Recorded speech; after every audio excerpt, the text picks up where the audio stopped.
Hello and welcome everyone to another episode of All Things Real Estate. As always, I have a special guest with me today. And today, to my right, I have attorney Michael Lima with Lima Law. And Lima Law is located in East Providence, Rhode Island. And Michael, his firm basically specializes in real estate, correct? Correct. So Michael, first of all, thank you so much for being on the show. Thank you, Kyle. No problem. So Michael, you have been, we'll get right into it. So Michael, you and I have known each other for a while. We have. And you've probably been the first person that I really kind of got involved with on the legal side, right, with real estate. You've been with me since kind of the beginning. Correct. Yep. We did a little bit in the beginning, and now we do a ton of work back and forth together. So explain to everyone, how long have you been in the business? I've been in the business for 15 years. Mm-hmm. So started with the firm right out of law school, worked with a few firms before I started my own thing. Mm-hmm. So now we're up to 15 employees, like you said, at East Providence, and our main focus is real estate, transactional law, mostly residential. So 15 years. So 15 years ago, you come out of law school and you say, boom, I want to do real estate? Correct. That's what you did right out of law school? Well, actually, right out of law school, I had two offers that I was mulling. So it was either a criminal law firm, or real estate. So I decided real estate, and I love real estate. Loved it from day one, and I've stuck with real estate. So you've really been through this the whole time. Correct. I thought you did something. I thought you did another part of law before. No, you did. So what I would say is when I first started with the firm in 2003, 2004, it was strictly real estate. Mm-hmm. When I went on my own in about 2008, I was doing some court work, some civil, some criminal, but I knew my love was real estate for sure. Yeah. Good. So you started out, when you come out, right, you start to work for someone, right? Because you're not going to come out and open your own practice. So you worked for someone or worked under someone. Correct. Right? Yes. Is that how you learned? Absolutely. You basically learned underneath someone else. You were a staff member. Yes. Right? Yep. And then I think I met you when you were in Warwick with another gentleman, right? You worked in Warwick. Correct. I believe at that time sharing space with another attorney. Right. I was on my own, but we were sharing staff. Right. Yes. So you were still you were on your own, but you guys, that's common, right? Attorneys share space just to keep the expenses down. Absolutely. Yes. Yeah. Yes. So you were on your own, and at that time, when you first went on your own, how many employees did you have? When I was on my own, so are you saying when I was sharing space or on my own? When you shared space. No, when you shared space, we were sharing a couple of, like one or two paralegals. Oh, you even shared paralegals? Correct, at that time, yes. Nice. Yep. So that's good. So what that does for everyone to understand, so it allows you to keep your expenses down. Absolutely. Right, so you share paralegals, they work on some of your files, they work on some of the other guys' files or gals' files, and then that expense can be shared. Correct. At that time, nice. we were paying in proportion with all expenses based on the number of closings we were doing. That's nice. So if I was doing 5, he was doing 50, it He's kept my costs low. More. Absolutely. Right, yes. So that's nice. So then let's fast forward. So then you go on, and Lima Law when did Lima Law start in East Providence? 2014 is when I bought the building. I believe it was September 2014. So you've been in 15 years. So you kind of rode the wave up, right? So you rode that last wave up, and then you rode it down. Correct. And now you rode it up again. Well, truly, in 2008 is when I really moved on my own, even though I'm sharing space, but building up my own clientele. So I saw it at the worst times. You know, that's why we've been able to. How did you do at that time? How did you guys do? Because everyone obviously in the business in some fashion was hit, but did you do better or worse? Like, was that a good time for you or a bad time? It was perfect time for me because I didn't have that expectation of a few hundred closes a month. So I started, it may have been 10 closes a month, but you build from there. Every few months, build into 20 to 30. So it was perfect time for me, no question about it. So that's good, and it's funny because when I got in 11, so it wasn't the downturn like 08, but it was like the end of the downturn, so I got in the same thing where a lot of people were out because they couldn't survive. Yes. Right, so you got in as people were cycling out. Correct. And then, like anything, the strong survive. Right, so the strong survived and moved on. Some of the weaker folks left, so there was room. Exactly. Right? Now, if you want to get in the game now, there's a million lawyers, there's a million real estate agents. It's harder to get started now than it was back in my opinion. I definitely, 100% agree. That's why I think it was easier because a lot of attorneys were hurting. So it was good for me to go out there and say, listen, 100% service. Like that was the best time for me to build up the clientele. No question about it. That timing was great. People backing out, or you had people who were frustrated. You had people that were moving into different areas of law, and you're just focused on something that's starting to build back up. Exactly. Right? It hit a bottom, and it's going to build back up. Yes. So now you have Lima Law located on Warren Ave, right? Correct. And you have 15 staff members. Yes. And how many attorneys? So we have 3 attorneys, including me. Okay, so you're So 3. So three total attorneys. Yes. So 3 attorneys, and then how many paralegals? Or staff, or the rest, It's 12? tough. So we have paralegals, operations managers, runners, basically people running from town hall to town hall, registry to registry. So a receptionist. Mm-hmm. So between all staff members, I would include attorneys, I would say 15. Okay, so you got a good staff. Yes. So, all right, so let's go into some more just on the legal end, right? Because I think it's important that people understand that you and I both do business in Rhode Island and Mass. Correct. 2 totally different states, 2 totally different process. Definitely. Right? So how much of your business is Rhode Island? How much of your business is Mass? I would say we're pretty split. So we're actually licensed in about 17 states. Yeah. So, but of course the primary, so with purchases, Rhode Island, Mass, Connecticut. But of course I would say Rhode Island and Mass are probably 40% of our business each. So we're talking 40 and 40. So 80% comes from Rhode Island and Mass. Yeah, absolutely. Yep. So the biggest thing I see on the difference is that the attorney is much more involved in Mass. From the start. Would you agree with that? In Massachusetts, right after the inspection. Once everybody's all set with the inspection, both parties agree, then the attorneys get involved with that executed offer, drafting the purchase and sale agreement, and then the other attorney, the buyer's attorney, reviewing and making any corrections. All right, so let me back up then. Yes. So in Massachusetts, right, so to explain the difference. So in Mass, if I'm working with a buyer, okay, I'm the buyer's agent. So the buyer employed me to help them find a house, right? That's what works, correct, right? yes. They don't pay me $1. I'm here to help you find a house. Mm-hmm. Okay, great, fantastic. Now we find a house, right? So buyer Joe finds a house. In Mass, what happens is the offer is drawn up by the realtor, okay? So the buyer finds a house, the realtor draws up an offer. Correct. That offer in Massachusetts is 2 pages, right? Correct. We fill in all the information, the price, the closing date, the commitment letter, all that sort of stuff goes on this offer form. It gets signed by the buyer, and then it gets sent to the seller. Correct. Okay? Just to keep this simple so people understand. Yep. So in Mass, that's what happens. So we, as the buyer side, we send over the offer. Now the seller, right, the seller's agent receives the offer, relays the message to the seller. The seller can do one of 3 things, right? The seller can say yes, the seller can say no, or the seller can counteroffer. Correct. Right. So now in Mass, this is the big difference. When the seller counteroffers, there's a little part on the bottom of the offer where the seller can write, the seller's agent writes in what the counter is. And then they send it back to the buyer's agent. Mm-hmm. And then the buyer and the buyer's agent discuss. Once there's an agreement made, in Massachusetts, the offer is signed by the seller and the offer is signed by the buyer. Correct. Right? Correct. That's how you know it, right? That's how we do it.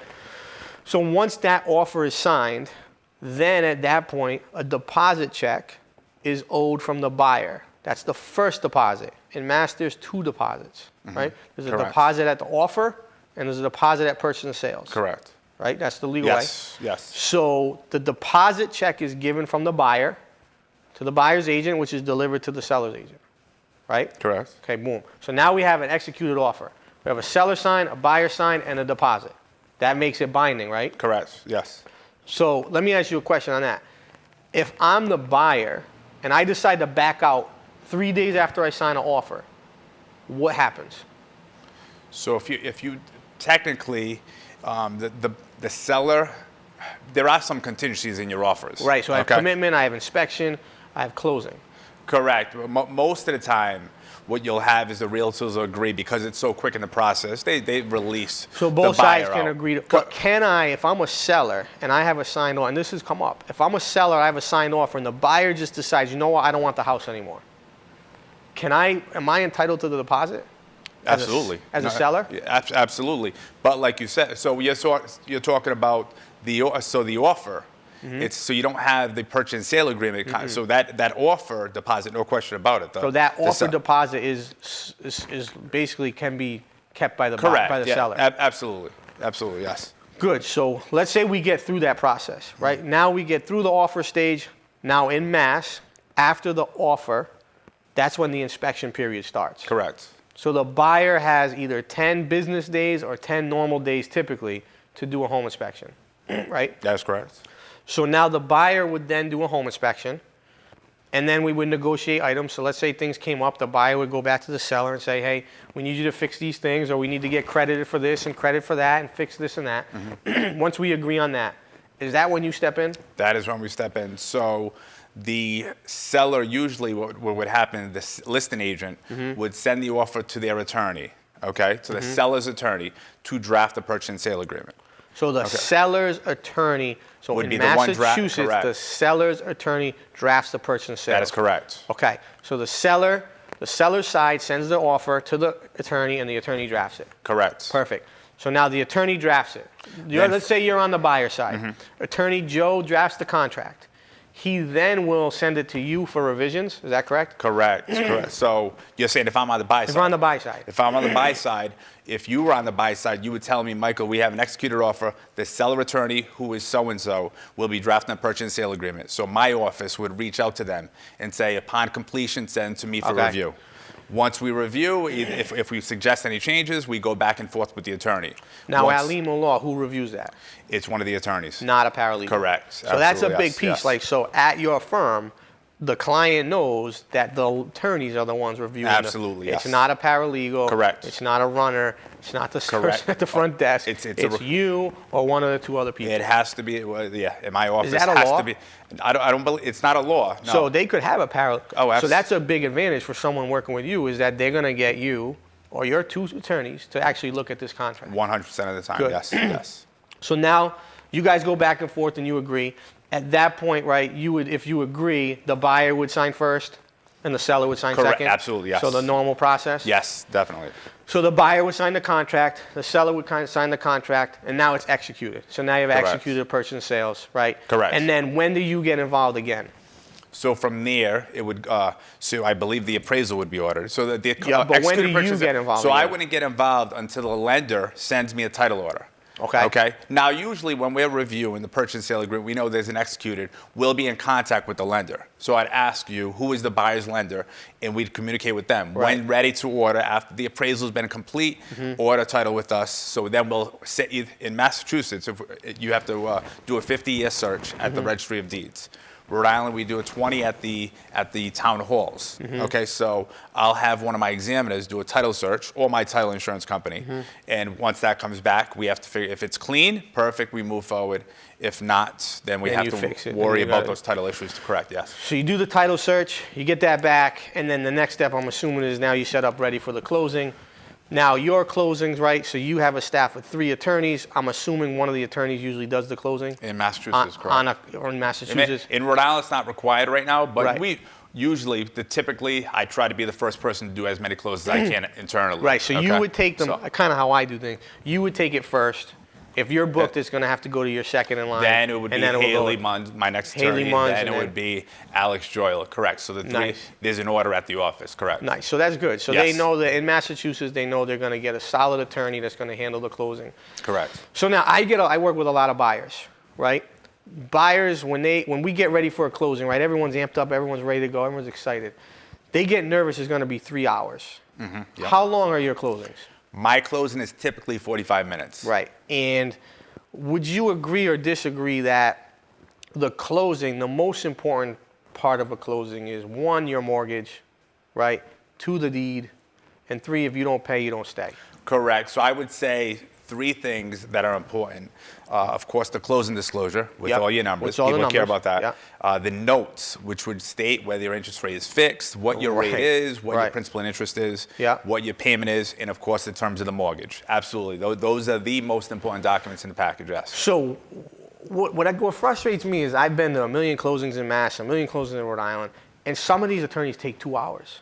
Like, what are you doing for 2 hours? Well, some attorneys like to hear themselves talk. What are you doing? Like the poor buyer is sitting there like, what are we talking about? Yeah, they just absolutely. want to get the keys and move on. Correct. Right. And I have to treat every client differently. Right, So they I all- tell everybody right from the beginning, I'm going to go at their pace. Correct. If they want to be quick, I'm going to at least go over everything, give a summary of every page. We don't have to go over every word in every document. Right. But there's no need for any closing to be more than an hour. So what I usually do is I'll have the seller sign their documents, make sure everything's all set between both sides. Seller's out of there in about 15 minutes.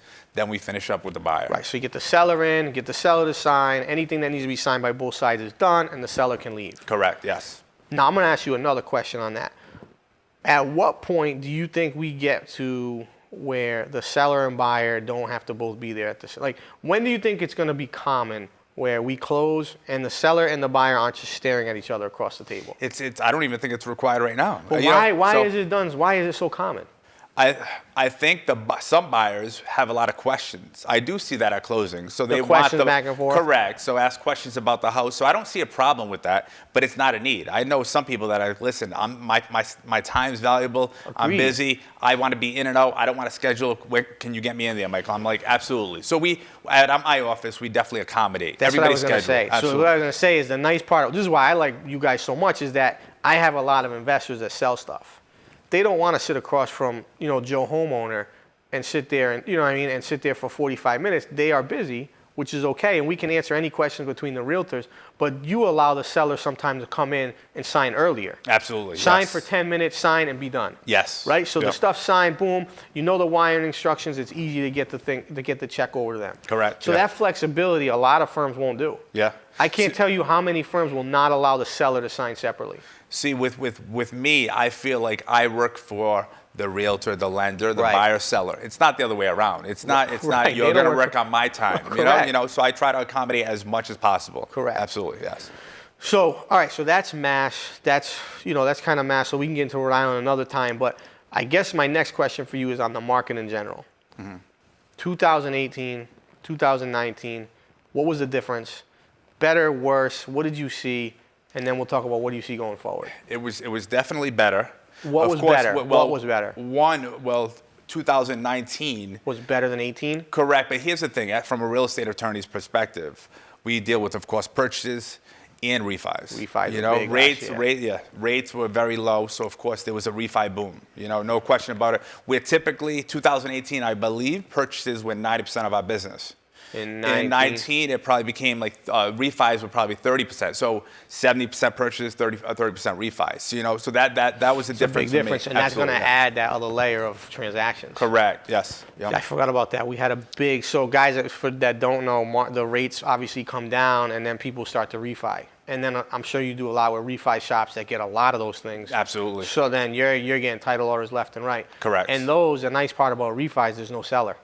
Correct. And the timing is so much less stressful. Yes. Someone's not moving. There's no escrows. There's no holdbacks. There's nothing. Correct. Right? It's just simple refinance and move on. Absolutely. So a paralegal at my office can handle probably triple the amount of refis as opposed to purchase. Yes. So 18 was better. 19 was better than 18 as far as overall purchases. What would you say? Would you say purchases were equal, down, or up? I would say it was still. I would say that we're down for me. Excuse me, up. No question about it. 19 was up yes, over from 18. 2018. Yes. Good. 20. And I see it continuing. What do you think on 2020? I'm definitely optimistic on 2020. I believe it's going to be a strong market. I think it's I think for anyone looking.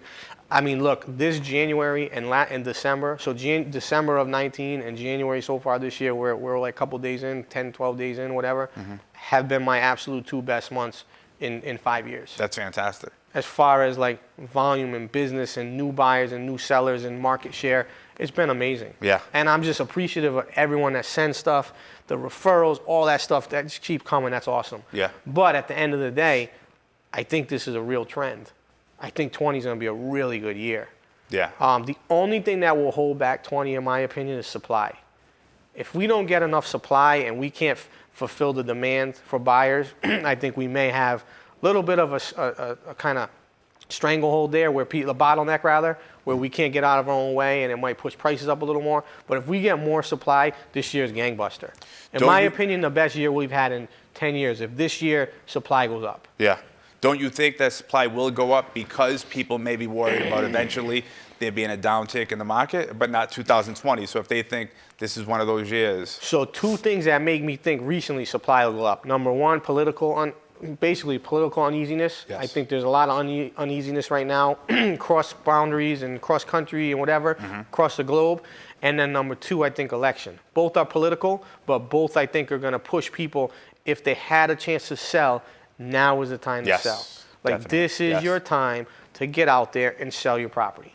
Now, if you have to buy, you may pay a little more, but you're going to sell and get a little more for your house. Correct. What you don't want to do is be in a position if you have to sell, you can't sell because you don't have equity.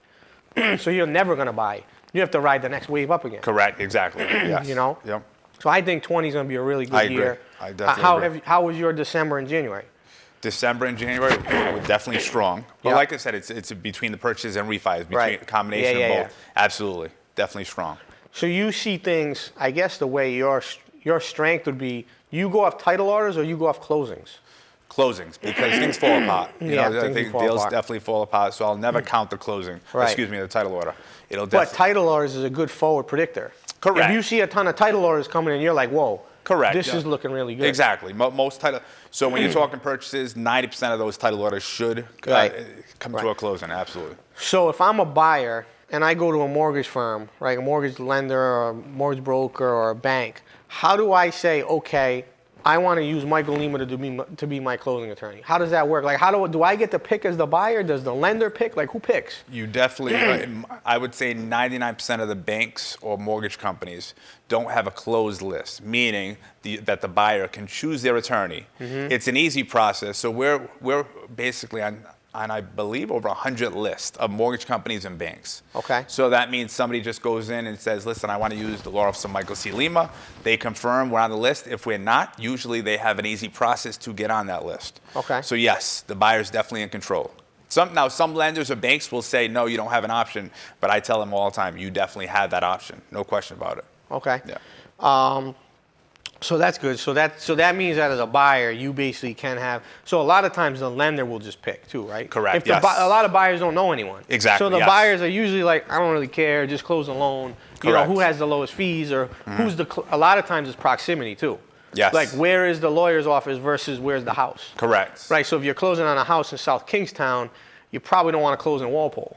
Correct. But that's the one thing about my office is that we travel. Wherever, yeah, that's different. A lot of people will not travel. So I don't make buyers, sellers come to my office. If the property is in South Kingstown, I asked an agent, are you in that area? If you have an office in that area, we can close at your office. Then I send somebody to record. So that's big with me. You can close anywhere. I mean, you close at Dunkin' Donuts. Anywhere. You yes, legit could I've close, done that before. Yes. You could close anywhere because there's really nothing you need in an office. Correct. You just need a table, a pen, correct, the buyer and seller. And with the phone now, you can take picture of licenses. Absolutely. So you really can close anywhere. Yes, definitely. How often do you guys close at the registry?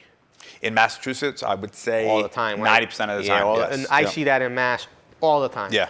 I probably closed in Mass, like you said, 90% of the time at the registry. In Rhode Island, under 1%. The reason being, I don't think I've closed once in Pawtucket. Yeah. One time. Yeah. And thousands of transactions one time. Yeah.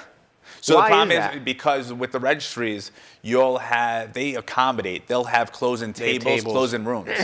In Rhode Island, the town halls won't give you that. Don't give you that. We stood up the whole option. time. In Pawtucket, we closed standing up. I swear, we stood up and we were on like a table, and it was very weird and uncomfortable, but we did it. Yeah, absolutely. And that was the last time I ever closed at the registry. So I guess with that, do you have anything you want to share with the viewers, with the listeners? Anything that you think can be helpful about your firm? Anything you want to kind of get out there for 2020? Any ideas or anything? Well, I think with any firm, any real estate firm, you want to make sure that they're working on your behalf. They're really, because some attorneys, kind of like I said, they go at their own timetable. They go at their own flow. Yeah. We really want to make sure there are no missed deadlines. So if you have a closing date for January 1st, we want to make sure everything's cleared prior to. Yeah. Some attorneys will wait till the last minute, and then it's causing delays. Of course, oftentimes I'll hear somebody saying, oh, my closing was delayed 3 weeks because an attorney couldn't clear a title issue. We're big in clearing title issues as quickly as possible. My staff definitely stays on top of those things because those are some of the things we can that can cause a delay. But I'm definitely all about service. That's the biggest thing. That's why I started my own thing years ago because it was all about providing the best service in the business. You have to. We are in a service-facing business. You have to provide service. And I think one thing you said is you work for them. Correct. They don't work for you. Yes. You work for the client. The buyer, you work for him. Correct. Or her. The seller, you work for him. Exactly. So you need to help them. Yes. You need to do everything you can to get this buyer. It's like you got to help them. Right? So that to me is important. I think that's a good message. We are coming to the end. I thank you so much. Thank you As very much, always, Kyle. good to see you. Nice Thank to you see for coming on.